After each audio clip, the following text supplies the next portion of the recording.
ഓരോ മുൻകരുതലുകളാണ്. അല്ലാഹുവേ,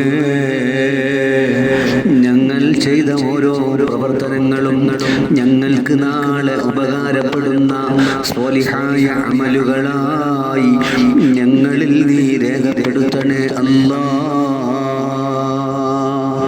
നമ്മുടെ ഓരോ സഹോദരങ്ങളും അങ്ങനെ ദുആ ചെയ്യണം. പരിശുദ്ധമായ റബീഉൽ അവ്വൽ വിട പറഞ്ഞു പോവുകയാണ്. ഈ പ്രസ്ഥാനത്തിന്റെ പിന്നിൽ ഇങ്ങനെ അണിനിരക്കുമ്പോ, ഇങ്ങനെ പ്രവർത്തിക്കുമ്പോ അല്ലാഹു കനിഞ്ഞു നൽകിയ വരദാനം എന്തെന്നറിയുമോ?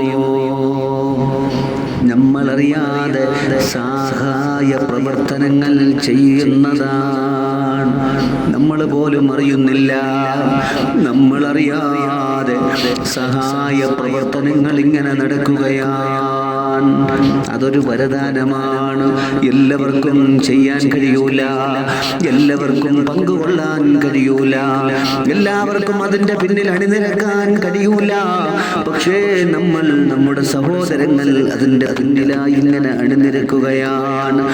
എന്തൊരു ഭാഗ്യമാണ്, എന്തൊരു ഭാഗ്യമാണ്.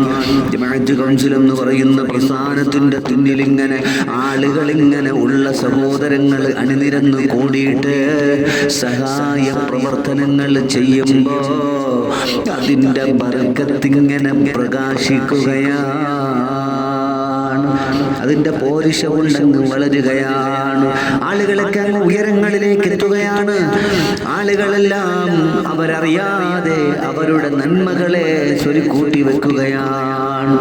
പരിശുദ്ധമായ റബീഉൽ അവ്വലിലെ ബർക്കത്ത് കൊണ്ട്, പരിശുദ്ധമായ മീലാദിന്റെ ഓർമ്മയിലായി ആ പുണ്യ നബിയുടെ ജന്മദിനം കൊണ്ട് അനുഗ്രഹീതമായ ദിവസത്തിനെ മനസ്സിൽ ഏറ്റുപിടിച്ചുകൊണ്ട് നമ്മൾ ചെയ്ത ഓരോ സൽപ്രവർത്തനങ്ങള്, മദ്ഹുകള്, സ്വലാത്തുകള്, പരിശുദ്ധമായ പുണ്യ വചനങ്ങള് ആരെല്ലാം തന്റെ ജീവിതത്തിൽ ഉരുവിട്ടിട്ടുണ്ടോ അതിനെല്ലാം അവർ അറിയാതെ അവരുടെ നാളെയെ സുരക്ഷിതമാക്കുകയാണ്. അവരുടെ നാളേക്ക് വേണ്ടി കൂട്ടിവെക്കുകയാണ്. എല്ലാം നഷ്ടപ്പെട്ടു പോകുന്നതാണ്. ഈ ദുനിയാവിൽ എല്ലാം തകർന്നു പോകുന്നതാണ്. അതെ, അങ്ങനെ നന്മകൾ ചെയ്ത് ചെയ്ത് നേടുന്ന ഏറ്റവും വലിയ നേട്ടം എന്തെന്നറിയുമോ? കലിമയിലായി വിട പറയാൻ അല്ലാഹു ഭാഗ്യം തരിക എന്നതാണ്. ഈ ലോകത്തു നിന്ന് ഇവിടെ പറയുമ്പോ കലിമയിലായി വിട പറയാൻ, ലാ ഇലാഹ ഇല്ലല്ലാഹ് ചൊല്ലി മരിക്കാൻ നമുക്ക് സാധിക്കണേ. അതിനുവേണ്ടി കരുതി വെക്കുന്ന നല്ല സൽപ്രവർത്തനങ്ങൾ ചെയ്യണേ, പങ്കുചേരണേ, സഹായങ്ങളിൽ പങ്കാളികളാകണേ. ചൊല്ലി മരിക്കണമെന്ന ചിന്തയുണ്ടെങ്കിൽ ഈ ലോകത്ത് എങ്ങനെയും ജീവിക്കാം. കള്ളു കുടിക്കാം, പലിശ വാങ്ങാം, പലിശ കൊടുക്കാം, തെറ്റുകളിൽ പങ്കുചേരാം. പക്ഷേ അതൊന്നും നാളെ നിനക്ക് കൂട്ടാകൂല. ഈ ലോകത്ത് നിന്ന് വിട പറയുന്ന ഒരു സമയം നിനക്ക് കടന്നു വരാറുണ്ട്. ആ സമയം നിന്നിലേക്ക് അടുക്കുമ്പോ നിന്റെ ഹൃദയം വിറയ്ക്കുകയാണ്, നിന്റെ നാവുകൾ തുടിക്കുകയാണ്. ലാ ഇലാഹ ഇല്ലല്ലാഹ് പറയാൻ വല്ലാത്ത ആഗ്രഹവുമായി നിന്റെ ഹൃദയം തുടിക്കുമ്പോ നിന്റെ നാവിന് ബലമില്ല. നാവിന്റെ ബലമൊക്കെ നീ തകർത്തു കളഞ്ഞില്ലേ? നമസ്കരിക്കാതെ, നല്ല കാര്യങ്ങൾ ചെയ്യാതെ, അല്ലാഹുവിനെ സ്മരിക്കാതെ, അവന്റെ റസൂലിനെ പിൻപറ്റാതെ നീ നിന്റെ നാവിന്റെ ബലം നീ തകർത്ത് കളഞ്ഞില്ലേ? പിന്നെ എങ്ങനെയാണ് സക്കറാത്തിന്റെ വേളയില് ലാ ഇലാഹ ഇല്ലല്ലാഹ് പറയാൻ നിന്റെ നാവിന് ബലം കിട്ടുക? ഒരിക്കലും ലഭിക്കൂല.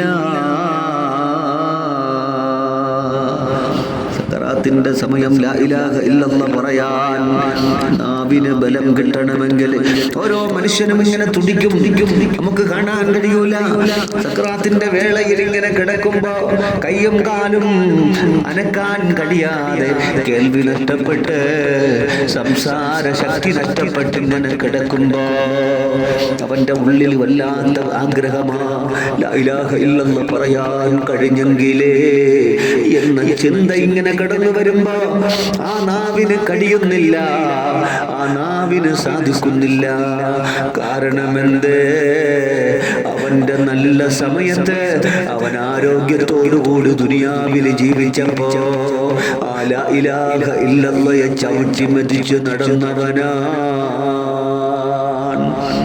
അവസാന സമയം അങ്ങ് ആഗ്രഹിക്കുകയാണ്, എനിക്ക് സാധിച്ചെങ്കില്, എനിക്ക് കഴിഞ്ഞെങ്കില്, എനിക്കൊരവസരം കിട്ടിയെങ്കില് എന്നാഗ്രഹിച്ചുകൊണ്ട് സക്കറാത്തിന്റെ നേരത്ത് ആ മരിക്കാൻ കിടക്കുന്ന മനുഷ്യന്റെ കണ്ണിൽ നിന്ന് കണ്ണുനീരൊഴുകുകയാണ്.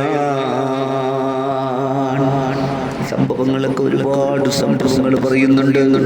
ഇതുമായി ബന്ധപ്പെട്ട ഒരുപാട് സംഭവങ്ങൾ, ഒരുപാട് ചരിത്രങ്ങൾ ഹദീസുകളിൽ കാണാം.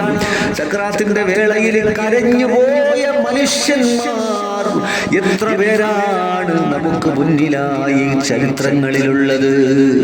അതറിഞ്ഞാലും നമ്മൾ നന്നാവൂല, അതറിഞ്ഞാലും നമ്മൾ ചെയ്യാവൂല, അതറിഞ്ഞാലും നമ്മൾ ശ്രദ്ധിക്കൂല. കാരണം നമ്മൾ ദുനിയാവിൽ നമ്മുടെ കൽബുകളെ പണയം വെച്ചു പോയി.